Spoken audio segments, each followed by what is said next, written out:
Well, aloha kakahiaka, everybody. Today is June 11th, and it's 9 o'clock Hawaii time. If you're not watching this live, you're hitting the pre-recorded version. You could actually skip forward about 5 minutes.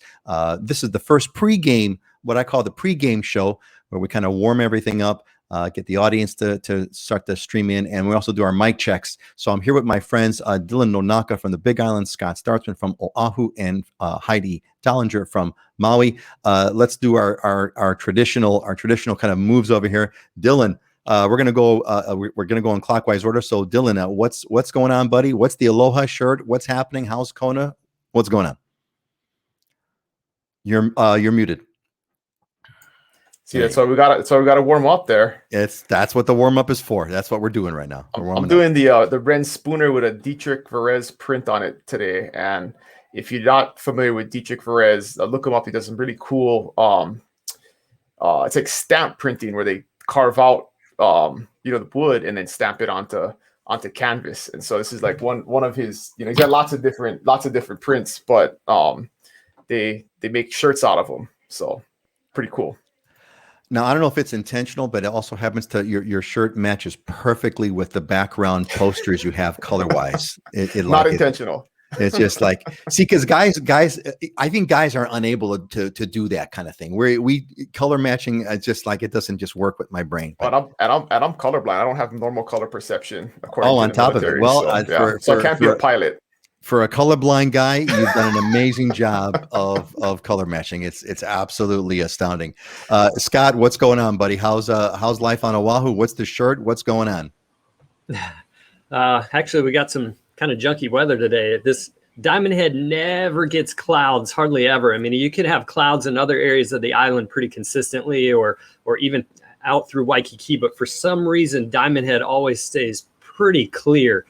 You could even have rain going on over Manoa, not even 5 minutes from here, and it's still sunny right here at the Diamond Head. But today we got a little bit of mist coming through, and we got some cloud coverage. It's not as sunny as it usually is, so it is what it is. Yeah, I was really surprised this morning. It's one of those, it was like overcast and raining. It's like, what the heck? In summertime? Oh, well, but hey, that's right. And hey, want to give a shout out to Judy Weber. Judy is a member of the Islander Ohana. Welcome back, Judy. I hear some good news about how things are going along on the Big Island. Hopefully she's going to be a homeowner there soon. That's great. Tom's with us. They'll be back next week. Next week. Yep. Oh man, that's going to be awesome. Looking forward to that. Want to hear that story. Welcome to Tom. Welcome back, Tom. Good to see you, buddy. And Sherman, aloha from Tennessee. Aloha, Sherman. Aloha from Hawaii. And so speaking of Hawaii, Maui is Maui no Ka'oi. Heidi, what's going on in Maui? What's the coffee today, Heidi? How's it going?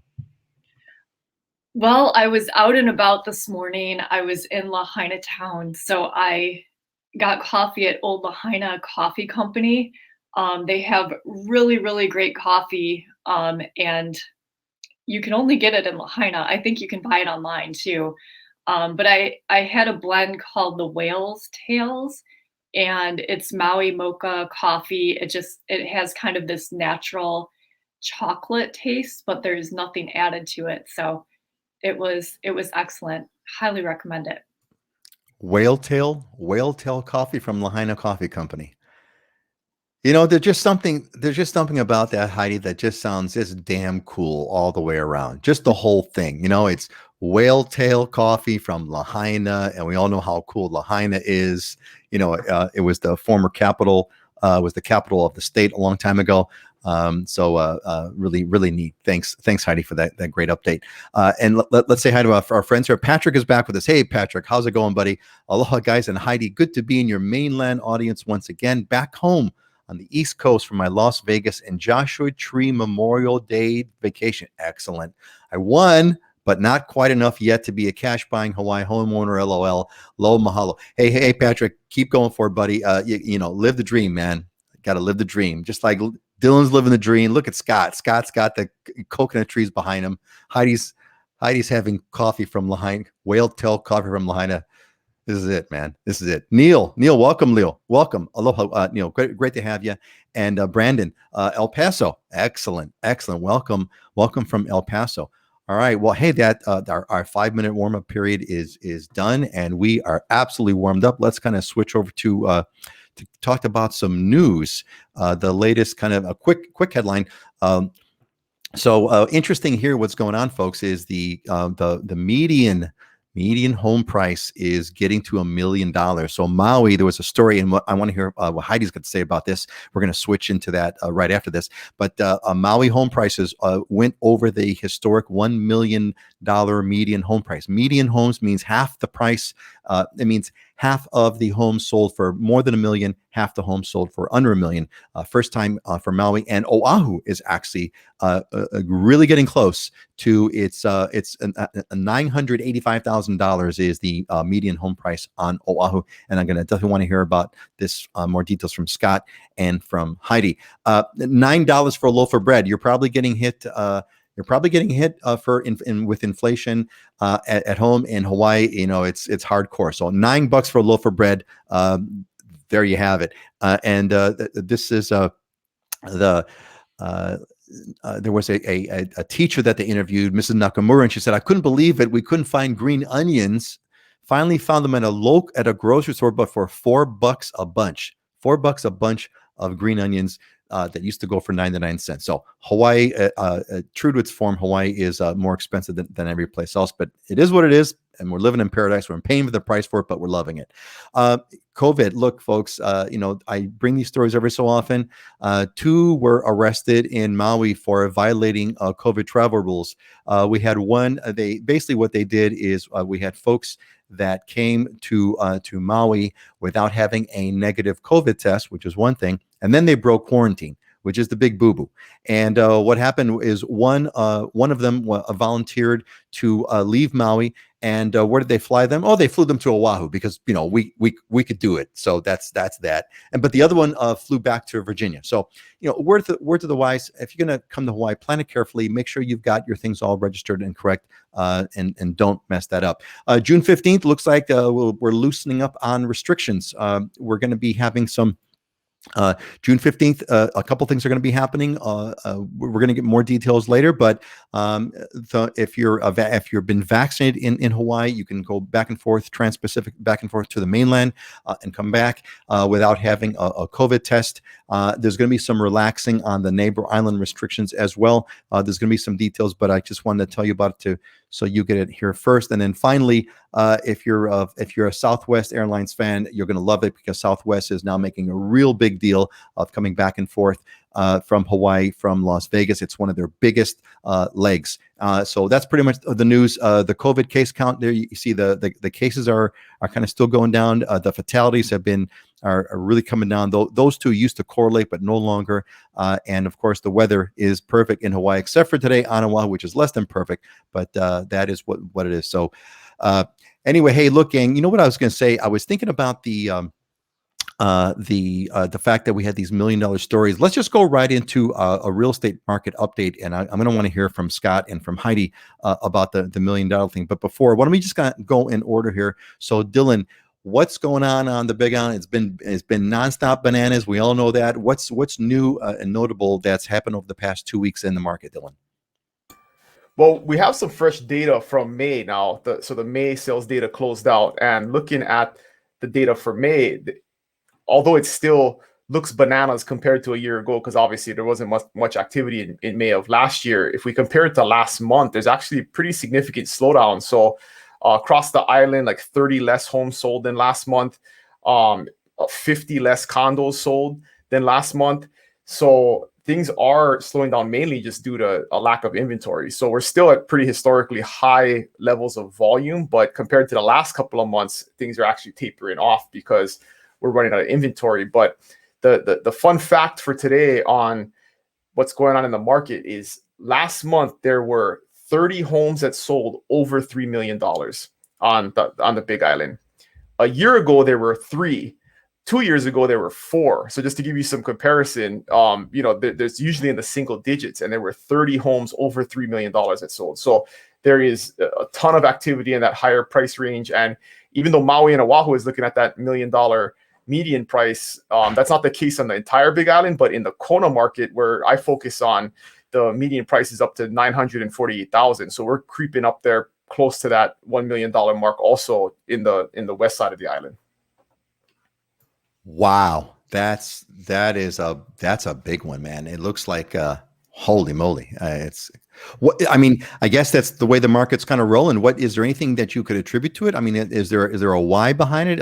Everybody's waking up to it. All the California people with their jets flying into the Kona airport are buying homes there. What's Well, I mean, there's definitely no shortage of money. But if you look at, my theory here is if you look at the buyer who can afford that $3+ million property, I think this last year has taught them: do you want to be in a penthouse in New York, or a mansion in Beverly Hills, or do you want to be in Kona? Right? I mean, you could put that 3, 4, 5 million anywhere in the country, but where do you want to put it now based on what's been going on in the world? And I think that's a big piece that's driving it. Is just like everybody else, the regular $500,000, $600,000, $700,000, $800,000 home buyer wants to be here too. But if you got 50 million, you want to be here also, right? It doesn't change. I mean, human behavior is pretty similar. Doesn't matter how much money you have. So. That's a really good point. I think with this, I think what this Zoom, remote work thing has really woken everybody up to is that since you can live anywhere, exactly, do you want to have the $1 million condo, or do you want to have the $1 million house on Big On? Hey, Dylan, real quick before we move on to Scott, I wanted to share with you here. Jim David. Jim will be flying in Kona in exactly 1 week from Maui, attending a wedding. Like to meet with Dylan while I'm there. Jim, if you haven't yet done this, there's a link in the description. Click on the link and put your name in, so we got a contact method, because that's how we're going to get a hold of you. Either that or Dylan. Maybe this is a YouTube comment. You can go on the YouTube channel and do a quick reply to Jim's comment. But either way, Jim, that's great. Good to that's wonderful to hear. Jim. Jim, you should say hi to Heidi while you're there in Maui, while you're having that wedding. Maybe go get some of that whale tail coffee in Lahaina. But anyway, excellent. Oh, and Mark Lowe is back. Mark is a member of the Islander Ohana. Mark, welcome back, buddy. Good to see you. Hope all is well. And with the journey, of course, Auntie Joyce is with us and toasting with the morning Kona coffee. Yes, the morning Kona coffee. Absolutely. So welcome back, Auntie Joyce. Great to see you. And Edlin, which bread go to Costco? Yes, Costco is the great savior. I went to Costco. I didn't buy a loaf of bread. I don't know what it's costing, but if Edlin is that Costco, is that a Hawaii Island Costco, or is that another Costco? Let us know. All right, great. Let's go over to Scott. Scott, what's going on Oahu? The $1 million median price. What are some of the numbers? What's going on? Yeah, we're close on the median price. We're at $978,000 on the median home price here, and guaranteed we're going to hit $1 million prior to the end of the summer. And you're going to see all the headlines come out, and people's heads are going to explode at that point. I think what you're going to end up probably seeing is, some of the people in office and whatnot, they're going to be saying, "Oh, we got to do something about this." There'll be this big screaming, from the local people about how, we can't let this happen, and we got to keep housing affordable, and there'll be this big discussion, and then it'll disappear. But yeah, we're going to hit it prior to the end of the summer. I pretty much guarantee that, unless something crazy happens. It's interesting because number of new listings for single family homes is actually up a little bit. We're at 480 new listings, but when I look, I'm like, oh, well, that's kind of interesting. We've been going in the downward trend. Available homes on the market, but I looked at pending sales and number of sales, and they both increased by the same amount of number of listings that are active. So forget it. Inventory we're not slowing down. It's not going anywhere. In fact, our months of inventory remaining is at 1.2 months, which exactly matches the low that we hit in 2007, which had 20% price appreciation. We're at 20% price appreciation. It's mirroring.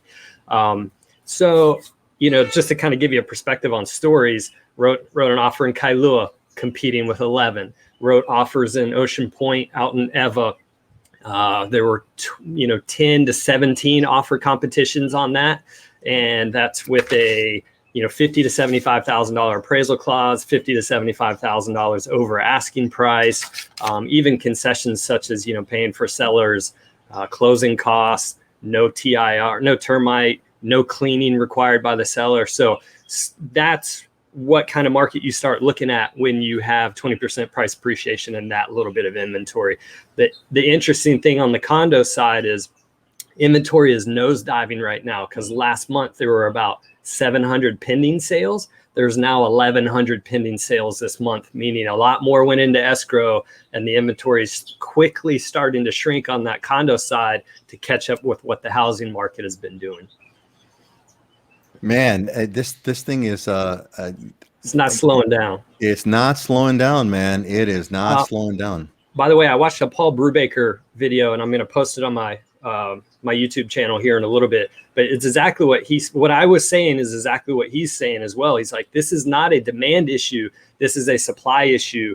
There's no inventory. There's just not enough inventory, and people aren't moving. They aren't bringing their homes on the market. So when does that end? It doesn't end until something happens on the supply side, not the demand side. And the other interesting thing he said was in 2019, housing affordability was actually at its best position that as far as an affordability standpoint. And then interest rates dropped. So a lot of this price appreciation that we're seeing in this demand stems from just a phenomenal affordability on what people, income versus what the mortgage payment would be and what they can qualify for. So we're just eating up some of that at this point. That may slow down here. It's going to have to slow down here some, but it's not uncommon with that drop in interest rates. You know what really struck me, Scott, is as you're saying all this is like the folks that like everyone who's watching it right now and myself have got to be like the most educated real estate people right now in Hawaii. Just listening to hearing you guys and Heidi talk, every other week and give us these amazing numbers and these amazing facts. I feel like I'm so much more educated. I feel good. So I appreciate that a whole lot. Hey, we got a quick one from Joan Valentine. Aloha from Colorado Springs. Aloha, Joan. I want to go to Oahu in 8 days. Oh, that's the wrong. My nose is like put my hands over there. Anyway, I want to go to Oahu in 8 days. And in August, when I tried to make reservations yesterday, I found out I have to quarantine for 10 days. I had both my vaccines in Colorado. Yeah, Joan. So here's the scoop, Joan. Vaccines don't matter right now in Hawaii. We don't care. Because you didn't get your vaccine in Hawaii. As far as we're concerned, you're not vaccinated. So, Joan, all you have to do to not be quarantined is you have to go to that. There's a video that's on the YouTube channel a long time ago, how to skip quarantine. Look that up on our YouTube channel. But basically, you have to get the Hawaii Travels app. Get the Travels app installed on your phone or whatever. It's not an app you install. It's a web page. But get the Hawaii Travels app, log in, create an account. Go get tested, have a negative test 3 days, less than 72 hours prior to flying, and you can sail right through. I did it, and you can do it. So not a problem, Joan. Can be done. Also, Brandon Grantham, I'm moving to Oahu next month. Awesome. I was wanting to buy, but not in this market. Is this the new normal, or where prices go down within the next few years? Brandon, we talk about this here. Scott, give us the big nod, Scott. Give us the big head movement. There you go. Ain't going down, Brandon. We talked about this at the last show. You should look at that. We went them in depth. Prices aren't going down. So if you're going to buy now. In fact, there's a bunch of videos we posted all about that. So Brandon, sorry, buddy. Well, here's the good news, Brandon. Prices are going up. If you, isn't that kind of fun? Excuse me, gang.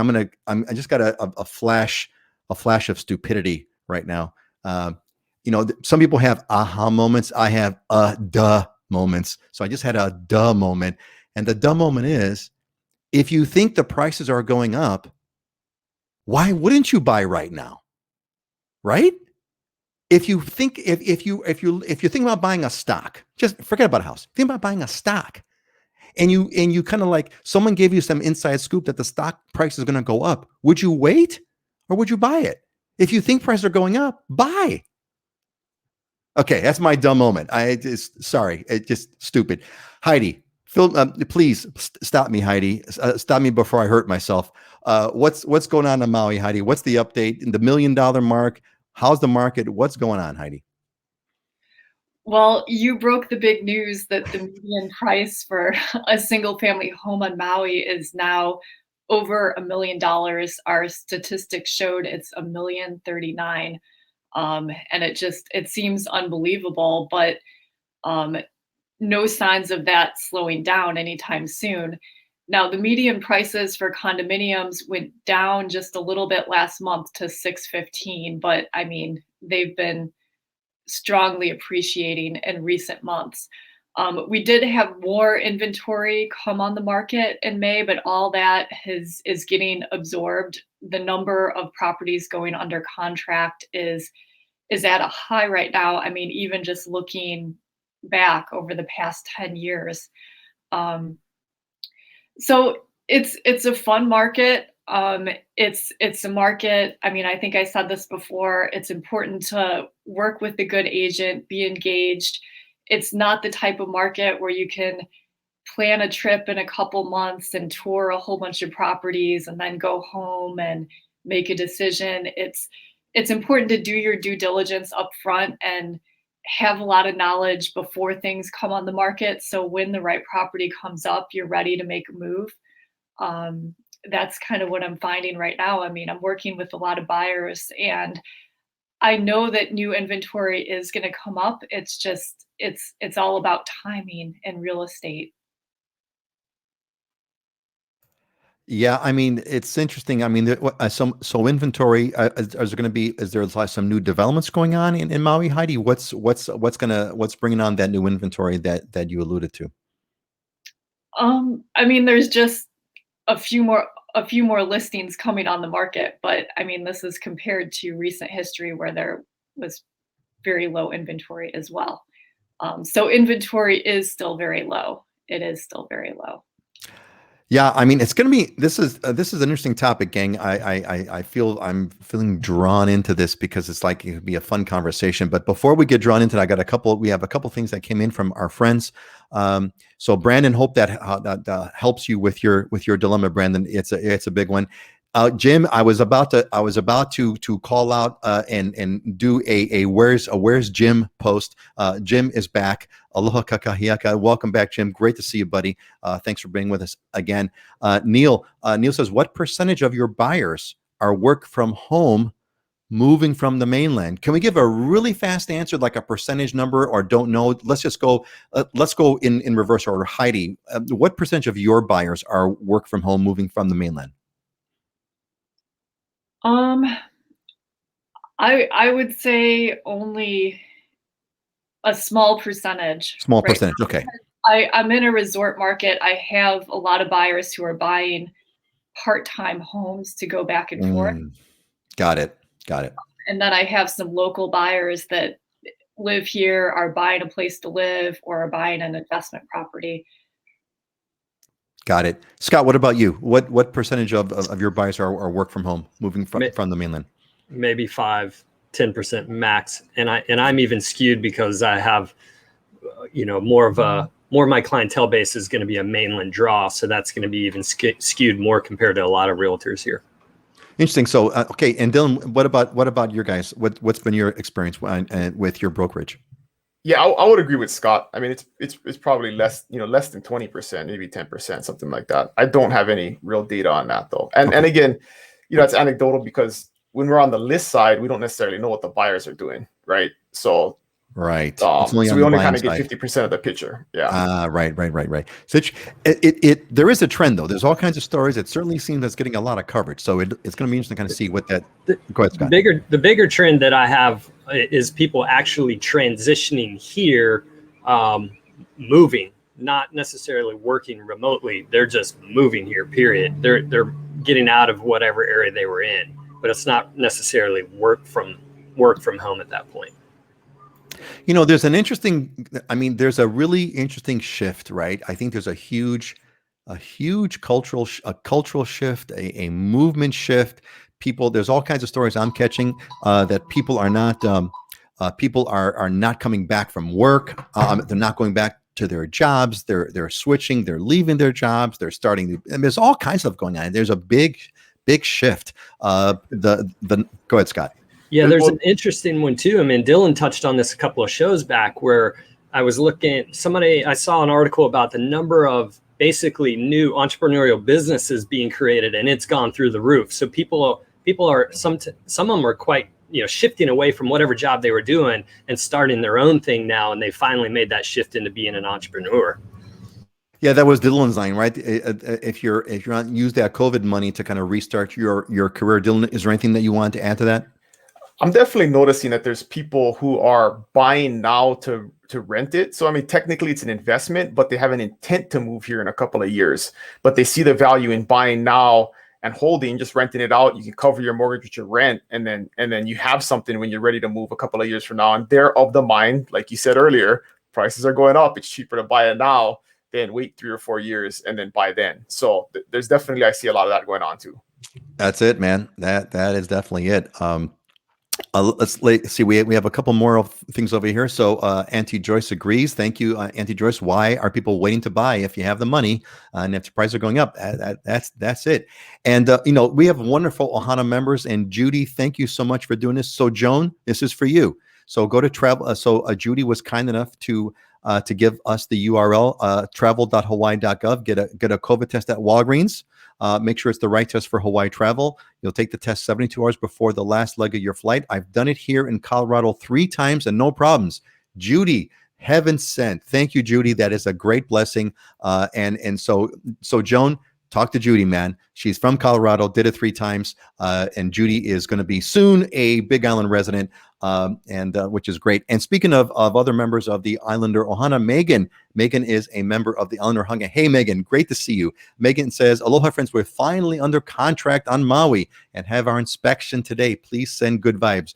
Good vibes going to you. May good vibes go to you and give a good closing to your property, Megan. And Neil says, yeah, mahalo. I thought it would have been hard. Yeah, Neil, that's, if you read the news stories, right, news stories like everyone's moving over. But, well, again, Neil, I mean, it's not to say that people aren't moving here, but we're talking about buying. So there could be a difference between moving and buying. You could certainly be moving here and renting to see if this is where you want to live. Buying could be another. Go ahead, Dylan. Let's also remember, 18 months ago, that number was 0. Right. I mean, it wasn't even a thing. Right. So even if it's in a single digits or 10%, I mean, that's a big percentage of the normal buyer pool that is a different demographic than it was before. Right. Because it was essentially 0 before. It's like this perfect storm has come in, right? We've got COVID that came in. Everybody who was sort of selling, not everybody, but Scott, I remember you mentioned a long time ago that a lot of people pulled their houses off the market because of the instability. So you had a huge loss of supply, and then you had sort of these people that so therefore that automatically drives the price up because the supply is down. And this incremental number, Dylan, I mean 5 or 10%. Well, 5 or 10%, that's a good chunk, right? That's a good chunk, and that's a number of buyers that didn't exist before, which further drives up the demand. And now it's sort of crazy, like lumber. and a loaf of bread, everything's kind of going wacko. So it's crazy. And thanks, Jason. Jason kind of chimes in. I've done it twice. Go through the Hawaiian Airlines testing partners. Very easy and cheaper than doing it at the airport and other places. You don't have to fly with Hawaiian Air to do the test through the partner. Yeah.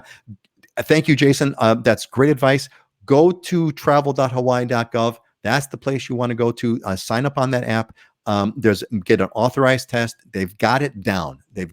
So don't be Joan. You're not going to have to go through quarantine if you follow what's going on. Okay, I think we got everyone's comments. If anybody wants to say anything, just jump in. We're going to move on. So one of our Tom, I believe it's Tom Kerr. I don't know if Tom Kerr is here today, but I want to kind of cover. I know we have Tom Main here today, but Tom, I don't think you're the Tom from Oxford. So Tom has been a regular subscriber, audience member, and he threw us a bunch of questions. So the big topic is how much more expensive is it to live in Hawaii? And he sent a few other ones too, like this one. Are there cost of living websites out there that can give me monthly estimates for like electric or food, family of 4? I haven't been able to find them. And then another one he had was, what about shipping a car? He had a whole bunch of questions about shipping a car. So Tom sent us a bunch of questions, and I just kind of want to hit the big topic. We've talked about this in a variety of ways. How much more expensive is it to live in Hawaii? So, I think there are some, Tom, there are some websites you can go to. The Islander Ohana, if you're a member of the Islander Ohana, Mark Lowe put together this insane spreadsheet that has like 5 tabs on it that will kind of give you like all kinds of crazy details. And I have it indexed on cost of living against other cities. But there are websites available. But, so let's kind of go counterclockwise from Heidi, Scott, and then Dylan. So Heidi, just on a general basis, what do you tell people, when you're talking to friends or family and they ask you the question, hey, how much more expensive is it to live in Hawaii? How do you respond, Heidi? Well, first of all, I've never paid $9 for a loaf of bread. So I don't know where that was. So I didn't buy it. I mean, there are certainly some things in Hawaii that are more expensive. Food's a little more expensive, but I find it's really more about being thoughtful about what you buy. And I mean, it can vary considerably depending on if you're eating out all the time or you're making beans and rice or, what kind of thing that you like to cook. Prior to living on Maui, I lived in downtown Chicago. I had a ton of expenses there that I don't even have to deal with here. I had to pay for parking, taxis. I spent a lot more on entertainment going out. I mean, here on Maui, most of the entertainment is free, going to the beach or a state park or going paddle boarding. I mean, that's all free. I don't have to buy any winter clothes or snow boots, or I don't have to pay for heat. I mean, my place doesn't even have gas, so it's just air conditioning. And I don't know. I found overall, my lifestyle is more different, not necessarily more expensive. But I mean, there are certain things that are more expensive. It depends on the overall picture of what you're doing and also what your lifestyle is before you move to Maui. And also car insurance is less too. Car insurance, parking. I mean, a lot of things were less for me. Yeah, well said, Heidi. I think I mean, Hawaii is more expensive. There's no doubt about that. But I think it's the counteracting lifestyle that really can potentially offset that. In fact, I had one of our you mentioned snow gear. One of our Islander Ohana members, Catherine, she's moving from Colorado as well, and she was. We had a cohort meeting last week, Friday, and she was having a garage sale and selling all her stuff, and she was holding up snowshoes.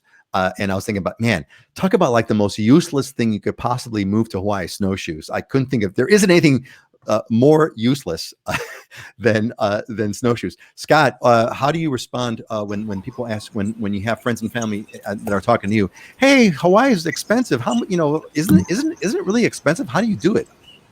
Yeah, I mean, it is more expensive. To me, I look at it as, standard incomes here versus expenses, which are going to be your living expenses, housing, food, transportation, things such as that. The ratio is higher here typically than it is in other places, but it's not for everybody. It's not that way.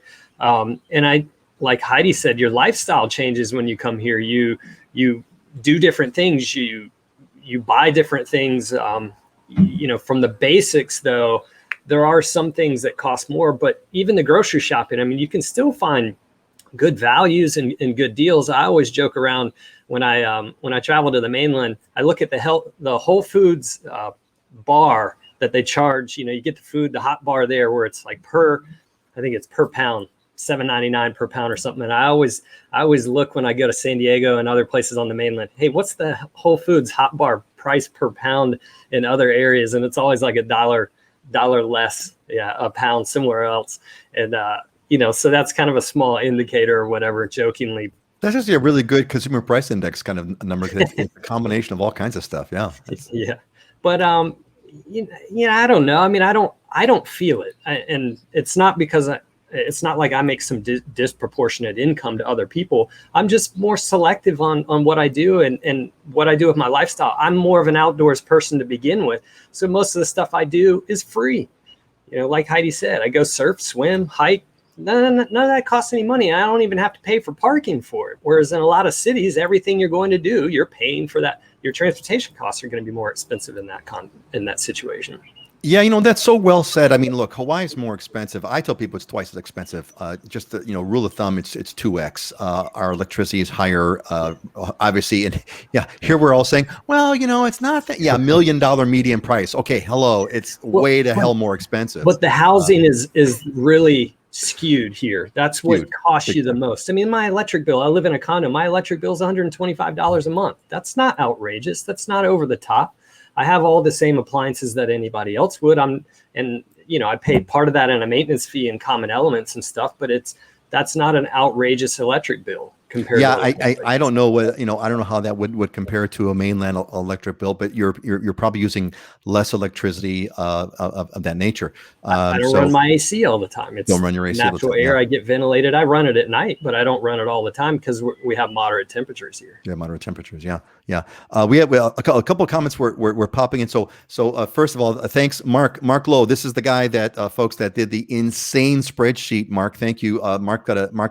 He's a finance guy, and he knows good pineapples are less in Hawaii. Absolutely. Absolutely correct. Let's see here. Cece gave us some advice 7 years ago. Pasha for vehicles. Pasha is one of the two or three companies that ship vehicles from the mainland.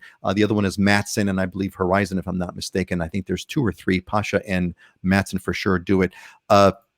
Spencer, congratulations. Bought a place in Kona last month, flying there next week, wondering how the pandemic has affected contractor and material availability. Dylan, contractor and material availability. It's not happening, right? It's lumber's crazy and contractors are all busy, right? What's going on?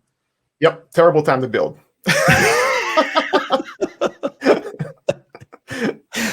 Nothing like the quick direct answer. Yeah. So hang in there, Spencer. I'm sure you'll find something.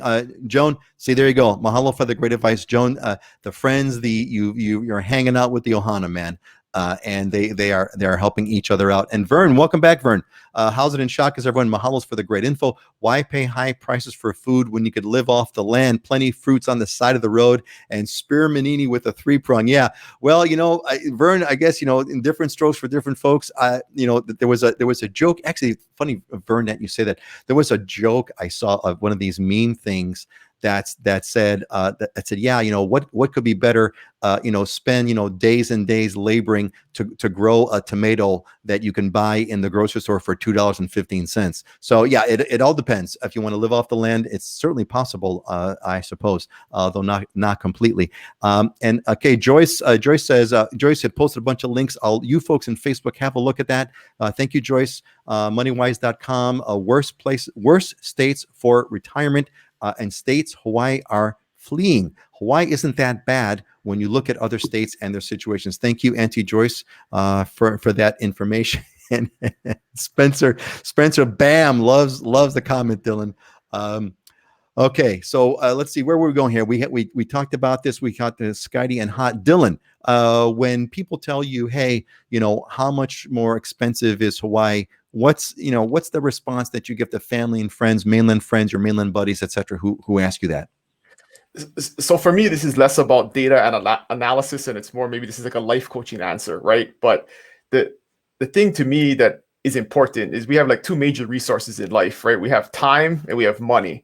And so if you're focused on the cost of something and the time doesn't matter as much, then you'll base decisions off of price and cost and things like that. But to me, we got one life to live. Every day that goes by is one less day that we have to live, and we don't know how many days are left, right? In my mind, if you're resourceful and hardworking, you can always make more money. Money is an unlimited resource. So if you prioritize time and your life enjoyment over money, then it doesn't matter. That's the answer. It doesn't matter how much it costs. If you'd rather live here than somewhere else and you'd be happier here, you'll figure it out. And that's what should be the focus, not what electricity costs or bread costs or any of that stuff. To me, it's irrelevant. I'd rather die broke and have lived here and my kids grow up here and live this lifestyle than die rich in some city where I was miserable for most of my life. So that's the way I look at it. Yeah, thank you, Dylan. So well said. I've I had a similar kind of an experience long time ago, very very long time ago. Heidi, I was in downtown Chicago, and I was going through. I was riding in the L. The L is their elevated rail that goes through the city. It's this big, noisy, old, clunky thing. And it was in the middle of winter and it was freezing cold and I was stuck in this thing and I was like huddled. So I'm huddled in this, I'm huddling and I'm cold in this crowded thing going through the city. And the L's kind of cool because it takes you through like a pie slice of the city. And so you see the worst of the city, you see the best of the city, you see the slums, you see the new, you see everything. And suddenly it all kind of comes to me. And I'm like, why are we doing all this? Why do we get in the L? Why do we kind of slave through these things? Why do we go to work in the morning? And to me, one of the big things is, to your point, Dylan, is you do it to be happy. Right? You do it that you're in the pursuit of happiness. And then I had my sort of my really, really, really big, aha moment. And the aha moment was that in Hawaii, I'm happy. In Hawaii, I'm happy. And I could live in Chicago. I was born in Chicago. I could live in Chicago, make a lot more money, but I wouldn't be happy. And so it wouldn't matter. And the big aha was, Hawaii for me was where my happy place is. And that made it really clear to me and really easy for me to understand that Hawaii was the place and I was going to make it work no matter what, because that's where I was happy. So Dylan, thanks for your life coach. I had one of those moments this weekend. So on Sunday, we got up in the morning, did some housework, cleaned up the house and stuff. And my kids really wanted to go to the beach, but it was kind of an ugly day. It was kind of cloudy and looked like it was going to rain. But in Hawaii, it doesn't matter. You just still go to the beach because if it rains, you just bring your umbrella. And instead of being under the umbrella for the sun, you're under the umbrella for the rain. And so went to the beach. It was still kind of cloudy and stuff. And definitely halfway through, it started raining. Right. So we're at the beach and we're sitting there and it's not raining hard, but it's drizzling. And I'm looking and my kids are in the water, catching waves, just laughing their heads off, like having a great time. And I'm thinking, like, you couldn't do this anywhere else. It's 75 degrees. It's raining. We don't care. The kids are having a great time. And where else can you do that? Right. And so to me, it's one of those things where, like, those are one of those moments where it's like, man, I'm glad to be here. I'm glad to be able to do this, because if it's raining anywhere else, you stay indoors, you don't have anything to do. It's miserable. It's cold, and here you can go to the beach. So. And yeah. you know what they say about a bad day at the beach, right? It's still better than a great day at work. So. Right. That's like the fishing thing. And hey, a big shout out to Corey. Corey, Peter, did you dip your nose in chocolate a bit ago? Yeah. Actually, I'm gonna wipe my nose off because. So what happens, Corey, is that I've got this coffee here, right? And I, of course, as I make my coffee, I have to fill it to the very, very, very, very top, even above the edge. I got to get every little part of coffee, right? So what happens is when I drink out of it, there's some coffee bits left. See, this is why we do this on YouTube and not on the morning news, right? So I'll dip it in and it kind of gets my nose. So thank you, Corey. Thank you for letting me know about that. I was going to post this video on YouTube to 10,000 subscribers. I think I'm going to do it anyway. But I appreciate you, Corey, so much for letting me know about that. Excellent. Quick shout out, Dylan. I popped this on when you were talking about it. You nailed it. Go for the happiness and peace of mind. Life is too short. Life is like a beach, right? That's the other line, right, Dylan? The best is like the fishing line, right? The worst day fishing is better than the worst day fishing is better than the best day working, right? The worst day at the beach is better than the best day at the office. No doubt about it. Jim, Scott, I really enjoyed those Hawaii listings emails. Narrowing down the focus won't be long. So obviously Scott is a member. He's on Jim is on Scott's mailing list. And Scott is sending him those emails. Jim, I can't wait. Jim, we're going to have a party at your condo. We're doing a party at Jim's condo, Kakako condo or whatever it is. We're going to have a party at Jim's house. I know it. It's coming and I'm looking forward to it. Gene says, is it Gene? Yeah, Gene Reynolds says, Aloha, Scott. Honolulu is paradise. Yeah, there's another member. So Gene Reynolds is hanging out with Scott.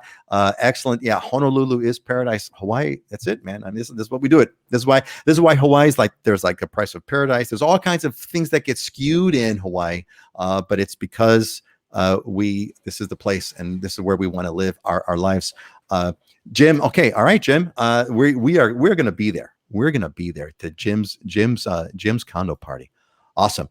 Hey, let's see. It's we got some time. Why don't we kind of do this? Let's we did the market. Let's move on and talk about our Let's see here. Let's go to our diamonds and deals and kind of hit this one up. We got this is a great. I love this segment that we have.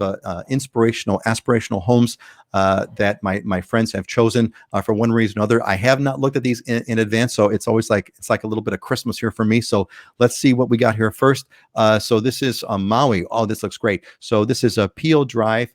Wailuku, Maui, Hawaii, 2 bedrooms, 2 baths for $239. Wait a minute, Heidi, you just told us that the median price was $1 million, that the condo median was $615,000. What's this? This looks beautiful, Heidi. Fill us in.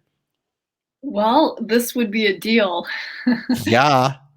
It is fee simple, full ownership. It's 586 square feet. It has an ocean view. This condo, I mean, you can see from the pictures, there's not much to it. It's basically a 1-bedroom condo. It is close to University of Hawaii, Maui campus, and Maui Arts and Cultural Center. So anyway, for an entry-level fee simple condo for $239, this is a deal. The maintenance fees are $500 a month. They do include water, trash, sewer, common insurance, exterior building maintenance. So electric and Wi-Fi would be separate. So I would estimate maybe another $150 or so to your monthly expenses, and that would be it. Heidi, I got to ask, what's the catch? There's something's not right here. Fill us in. Why is this price so low? It's crazy. I'm sure it's sold by now. What's going on? It's just kind of, it's more in central Maui. I mean, it's definitely not a resort area. It's not right by the beach. It's in Wailuku. It's kind of one of the more affordable living options. And I mean, there's not a large inventory of condos on Maui that are under 300,000. I mean, there's really just a handful of properties, and this is one of them. So I know we've been talking about how high the prices are. I just thought it might be interesting to see something at this price point as well. Yeah, thank you, Heidi. That actually gives a great that gives us some a great texture to what we've been saying. Is that these deals are there, and that certainly seems to be a deal. Obviously, you want to go look at it. You said Wailuku, which is kind of like quote unquote Maui sort of urban area, if you will. Not that it's got an urban area, but that's kind of where. And you also mentioned it's close to the University of Hawaii, Maui College, which one might be good if that's what you're interested in. So excellent. Thank you, Heidi. Let's go to the next one here. And this is, awesome. Look, oh my God. So a 3-bedroom, 3.5 bath Wailua Iki home listed for $5.85. Scott, what are we looking at here? Yeah, it's a beautiful home. Fritz Johnson was the architect on this one. Guy I've worked with for many years in the past. He took over for his dad's side of the architecture firm, but you can tell, I mean, he did a dynamite job with the design elements here. So if you're not familiar with Wailua Iki, East Oahu, basically from Diamond Head to Hawaii Kai, has a number of ridges that are pretty spectacular. Wailua Iki is one of them, and it's a little bit outside of the Kahala area. So you get up elevated, you actually can get Maui views, I should say Molokai, down to Hawaii Kai, Diamond Head views, even an ocean. So spectacular location. This is actually lower on the hill, so your commute up and down is not as bad, and perfectly positioned for privacy. But a custom home. They just finished it a couple of years ago, actually. 4,200 square feet, 3-bedroom, 3.5 bath. But there's another guest suite right on the backside of that pool area where they're totally separated, have their own space. They can come and go as they please. It actually has kind of a safe room or panic room. It has an elevator in the house as well. But the finishes were down just unbelievably. I mean, look in the upper left, that kitchen backsplash is all custom made tiles into that picture. The homeowner had it made specifically for that space and knew the design based off a piece of artwork that they liked. They had basically the tile backsplash created behind there, and that's the type of finishes that you get in this home. It's just all around top quality. Man, that is stunning. I was looking at that backsplash. Is like, and that's a tiled thing. That's crazy. Individual tiles, yeah. Individual tiles, yeah. A mosaic. That's insane. Yeah. Thank you, Scott. All right, let's see what Dylan's got. It feels like Christmas. It's like, let's see what Dylan's got for us. Okay, so Dylan, not to be outdone, gives us a 2-bedroom, 3-bath in Kona Bay Estates. Man, this is like a resort property. Dylan, what is this? Yeah, Kona Bay Estates is actually a really unique. There's not that many homes in it. It actually runs near where the old airport is in Kona, but it's a very small neighborhood that runs right along the coastline, and homes in there don't come on for very often. Paul Allen from Microsoft owns a home in there, and this is kind of what you get. I mean, it's right on the water. I mean, this one, yeah, it looks like your yard kind of is part of the beach with the way they designed the pool and stuff, but you can see the dining room there on the upper right just opens right out to the ocean views, and just a beautiful, beautiful home. And you're like right in the heart of Kailua Kona, but you're like separated because it's a gated community and it's right behind the old airport. So, and then there's a beach near it called Baby Ponds, and it's all tide pools with sand, and great place to bring kids and stuff and snorkel, but really, really awesome location. And I mean, $5 million, pretty good deal for something like this. So hey, you talked about quality of life just a minute ago, right, Dylan? So what's $5 million between some friends, right? I mean, yep. What really strikes me about this one, and it's a thing that we take for granted here on Hawaiian architecture. But if you look at that dining room shot in the upper right hand corner, to me it really kind of speaks to this sort of like the way we do things. Right? Notice how open it is. It's like it's completely open, right? I mean, it's I don't know how to describe it exactly, but you all can kind of see that. That's the dining room, right? The way they design them is with pocket doors. So the doors open up and then they go slide into the wall. So you have, 4 or 5 panels of doors that will come out of the wall, and you can actually close that off. But when you open it up, you don't actually see the doors because they slide into the walls. It's designed to be completely open, right? Yep. It's designed to be completely open. So literally you open that up. And of course, Kona's weather is so incredibly perfect. It's perfect weather. And so you have just crazy. I can imagine the sunsets there must be insane. Year round, 365 days a year, you get a sunset. Oh my God. While you're eating dinner, And it looks like they did a really good, I like the rock formation there. It almost looks like it's a tide pool, but it's a pool, but it looks like a tide pool, like at least the shot over here with the color green and everything. Looks real natural, like it's sand and rocks when it's really concrete. And, but it is all natural stone. Yep. Yeah, they did a great job. So awesome, gang. All right. Boy, that's so hey gang, so for everyone who's watching over here, which I'm curious, I'm gonna flip through these. So here's the question, gang. Which one of these, if dreaming big over here, we're all dreaming big, which one of these would you want? Would you go for the Kona Bay Estates 2-bedroom, 3-bath? Would you go for the Wailua East home for $5.8 million, or would you get the live and large on the 2-bedroom, 2-bath in Wailukumai for $239? Which one of these would you get? Obviously, if money was an object, if money was an object or not. Anyway, however you want to comment it, I want to hear from you all. Pop it in the comments. Want to hear what you folks think about where this goes. Okay, we got a few minutes. I think let's take a question over here, and see. So okay, here's one. Okay, here come the info. So Mark wants the Kona Bay. Yeah, Mark, right? Because Mark, Mark, you were interested on the Big Island. I can help you with that, Mark. Mark, Dylan's your guy. Get that property is absolutely astounding. And Jim likes the Kona Bay.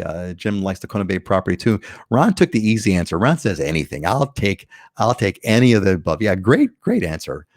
Great answer, Ron. And looks like the Kona Bay one is winning here. Jim David wants the Kona Bay as well. Yeah, hard it was to live Kona, but love Scott's Place. Anthony Joyce, always the kind word.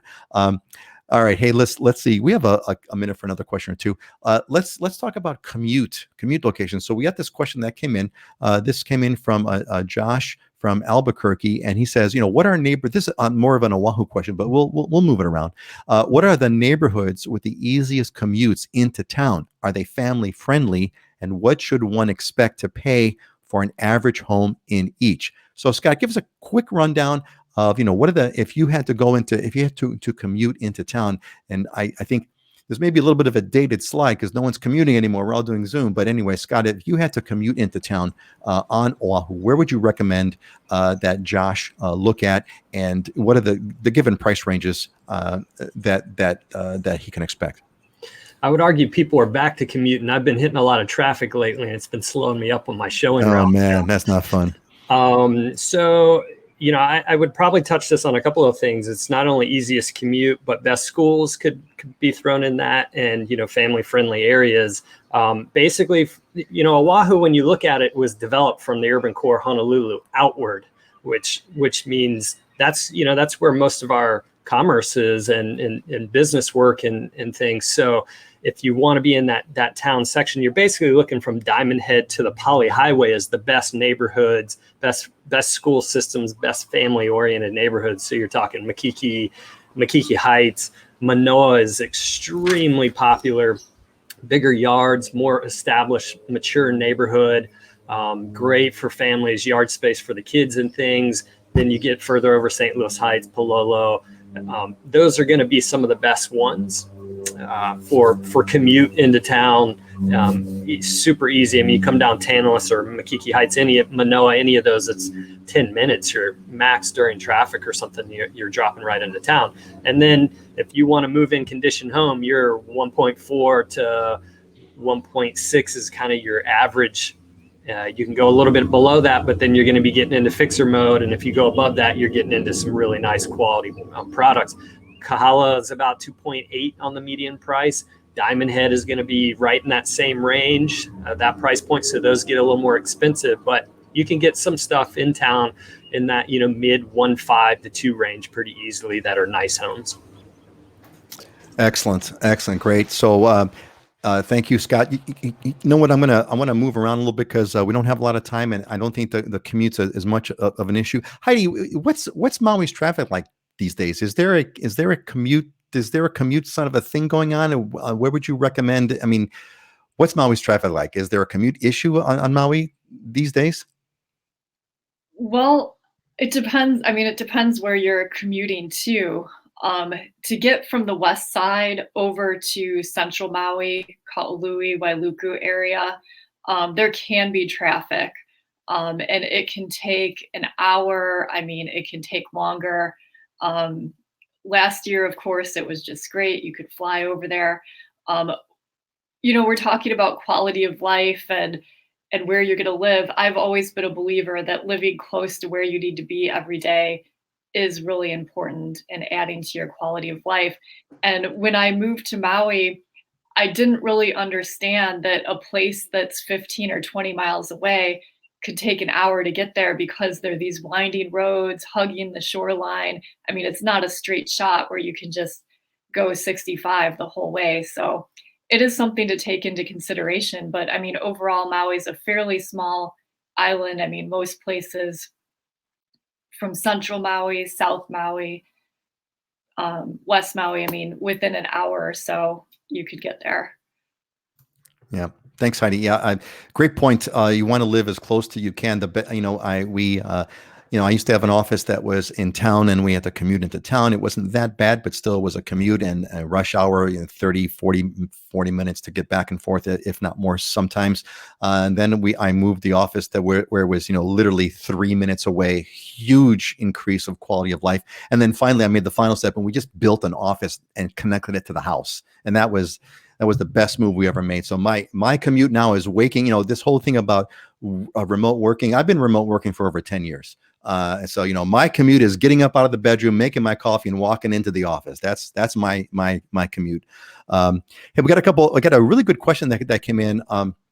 Really good. So first of all, Scott, are you in touch with Jason Sims? Scott says, message me those locations. Scott, thank you.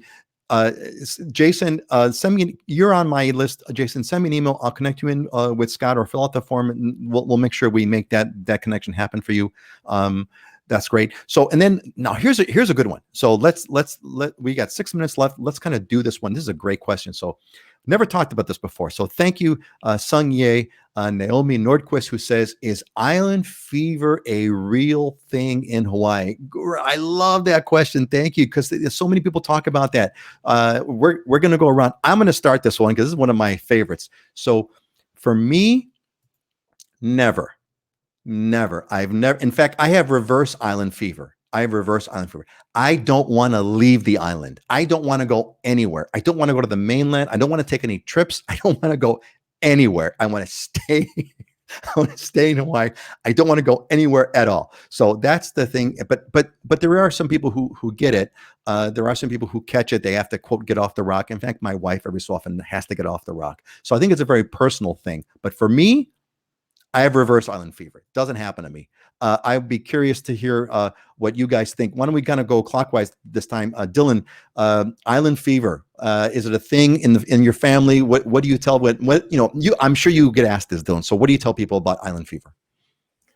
I don't. I think it kind of depends on. That's more probably driven by like if you miss your family or you miss something specific from somewhere.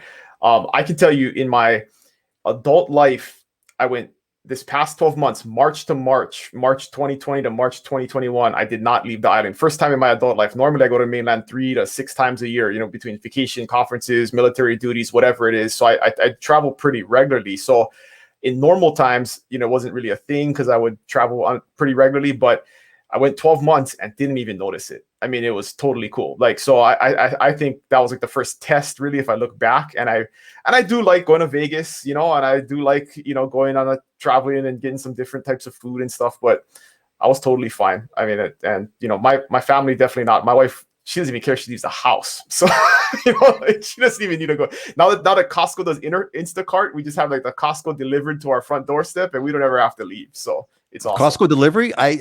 What? Instacart. Instacart. Okay, yeah, okay, the guy goes shopping for you, and it's a little bit more expensive, but I mean, to save the drive and the crowd, and it's the time. Totally. Save the time. Yep. I got to try that. I saw that. I haven't tried it. Well, hey, gang, the results are coming in. So, Jean says, no fever. And when I leave, I can't wait to return to have the smell. Yeah, that smell when you get off the plane, right, Jean? You get off the plane, you get off that plane, and that warm weather, that warm, moist air comes into that dry, cold aircraft, right? Warm, moist air, and you smell the plumerias. I never forget that, right? That's the aroma of the island. Joyce also says, hey, I have reverse island fever. Supposed to go to the mainland in August, but really freaking out. It's not about COVID. It's about my comfort zone. Right, Joyce? It's like, I don't want to leave. Mark has mainland fever. He doesn't have island fever. He's got mainland fever. Got to get off the mainland, right, Mark? That's such a great point.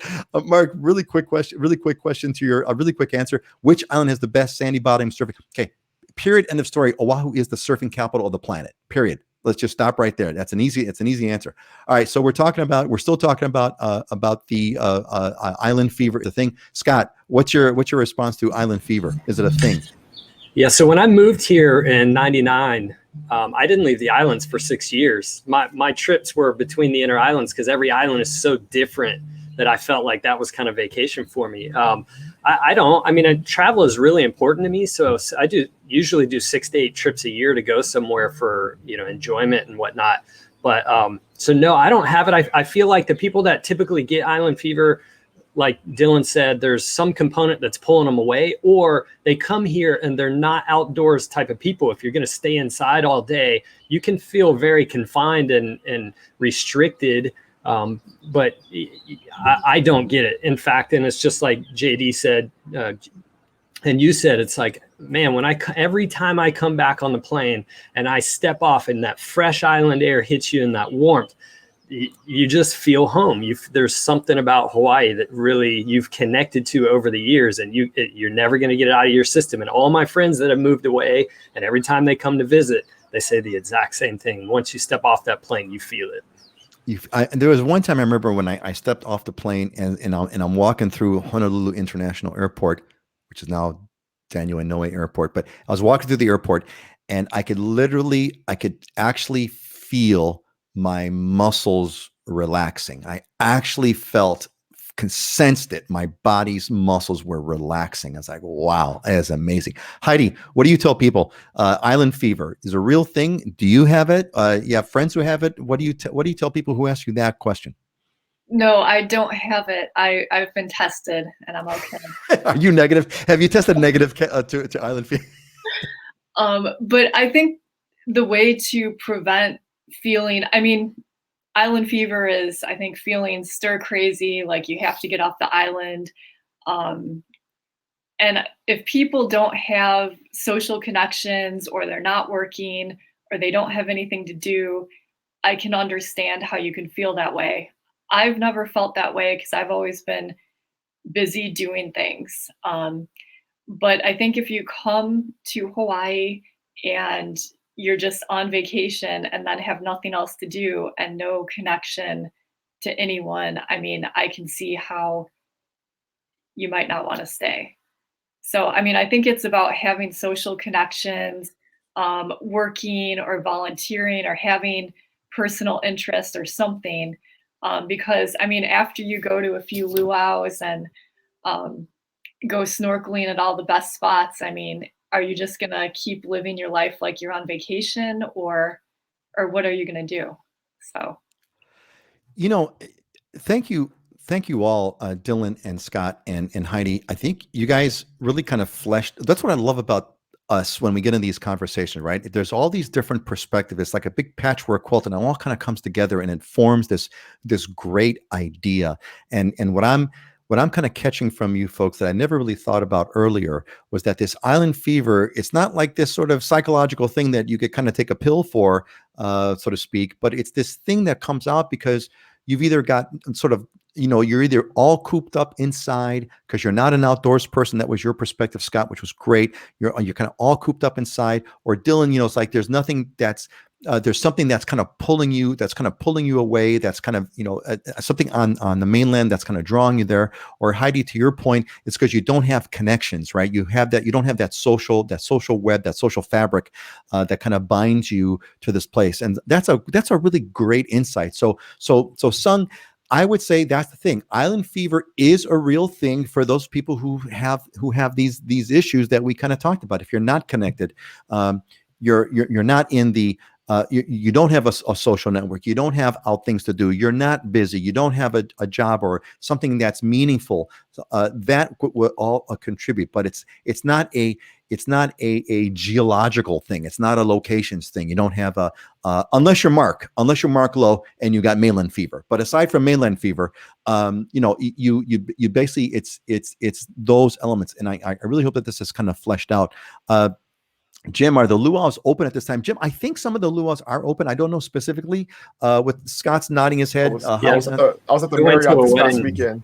And yeah, okay, last weekend. It's a little bit limited, but yeah, they're open. Okay, so yeah, they're open. So that's excellent. So yeah, Vern agrees. You all have amazing advice, but any chance we can add a Kauaian agent to this dream team? I got outbidded on a property on Kauai and want to get more insights. Mahalos. Vern, we want to do Kauai, but we don't have enough Kauai people. I mean, we got like one or two, and you're one. But Vern, you should be connecting with us because we don't have a Kauai agent here on the show, but we've got, through Dylan, we've got great connections on Kauai. So if you need someone who's great, huge experience to work with on Kauai, and I know Dylan, through Dylan's network, we have a connection to all the islands. We just don't have it on the show because there's just not enough Kauai content. Just don't have it. All right, we have come to the end of another great show. Let's kind of hit it with our closing thought. We're actually over time, so we're going to make this one brief. Dylan, you are the man with the closing thoughts. Dylan, you've become like the king of the Yoda saying. So why don't you kind of start us off here? What's your closing thought for today, Dylan? You set the bar too high. I was just going to remind everybody, it's Happy Kamehameha Day today. It's a state holiday, and if you haven't read or done research about King Kamehameha I and the history behind that, it's important to understand that and to understand Hawaii and our culture. But it's a fascinating story. It's almost like one of those mythological things you can't make up, like Alexander the Great and Genghis Khan, one of those characters in history, less known, but still the feats that and accomplishments that he did way back is something to read about and learn about because it's fascinating. Thank you so much for reminding me about that. I'm getting chicken skin now for you saying that. Yes, thank you so much, Dylan, for reminding us about that. Today is Kamehameha Day in Hawaii. It is a state holiday, and it's in honor of this incredible figure. And I thank you, Dylan. And please, folks, go out and do your research. You will find an astounding story. There are a lot of mythological parts about it too, about when he was born, what happened, and when he passed, what happened, and how he's the burial's been he's been secretly buried in a place where no one can find. It's all kinds of really cool stuff. It's funny how similar those stories are amongst cultures all over the world. You know, yes, these great figures, their birth story and their death story is, I mean, the similarities are crazy. It is. It's really remarkable. Yeah. Excellent. Scott, what's your? Thank you, Dylan, for reminding us about that. So enjoy your Kamehameha Day. Make it count. Scott, what's your closing thought for today? Mine is get comfortable being uncomfortable. Anytime you want to have growth in your life, there's an element of pain that comes with it. And you got to step outside of your comfort zone. We've all gone through it through COVID. And then anytime somebody's looking to make the transition from the mainland to here to Hawaii, it's a big step. And there's an element of uncomfortableness and a little bit of pain and growth that you're going to go through. But it's significantly rewarding for me. Every year I try to do something that steps out of my comfort zone. A couple of years ago, I decided to do oil painting with a palette knife and learn that. One of the most amazing experiences I went through for 3 years doing that, made some great friends and something that I forgot. I did a lot of art as a kid, and I've now brought it back into my life. I had my art teacher even paint me a painting that I've hung up on my wall, and now in a cool journey that I went down. But in order to have growth in your life, there's an element of pain, and you gotta be uncomfortable and be comfortable with doing that. Wow, Scott, that's pretty darn deep, man. That is pretty darn deep for a Friday morning, and I appreciate it. If we had more time, I'd want to ask you now, where is that all coming from, Scott? But anyway, Heidi, thank you, Scott. I really appreciate that. That's great wisdom. What's your closing thought for today, Heidi? Well, I wanted to share there's 3 Hawaiian values, which I really love. And these are actually hanging on our wall in our office. So I see them and think about them all the time. It's Pono, which is do the right thing. Aloha, which is do it with love. And then Kuleana, take care of your responsibility. And I just think those are great values. And I try to live by them, work by them. And closing thought is there are a lot of great surf spots on Maui too. Maui's great. No, it's see, gang. Okay, now you're all getting the island rivalry, right? It's island rivalry now, right? So okay, wait, Oahu's best. No, Maui no Ka'oi. No, hey, Maui has amazing surfing. There's no doubt about that. And I would give props to Maui. Maui has, I believe the beach, if I'm not mistaken, Heidi, please correct me, is Ho'okipa. If I'm not mistaken, Ho'okipa is the windsurfing capital of the world. And Maui has, we'll give Maui its props. Maui has Jaws, which is like this crazy big wave that rivals the best waves in the world. Oahu's still better. But Maui's great. Just kidding. All right. Thanks everyone. So thanks, gang. This has been great. Let's give our alohas. Let's go clockwise. Dylan, Scott, and Heidi, say your goodbyes to everybody. Aloha, everybody. Aloha, everyone. See you in a couple weeks. Aloha. See y'all in a couple weeks. It was great. Great, gang. Thanks so much. Love you all. See you in a couple weeks. Enjoy. Have a great holiday. Have a great Kamehameha Day holiday. If you're in Hawaii, have a great weekend. Aloha, everyone.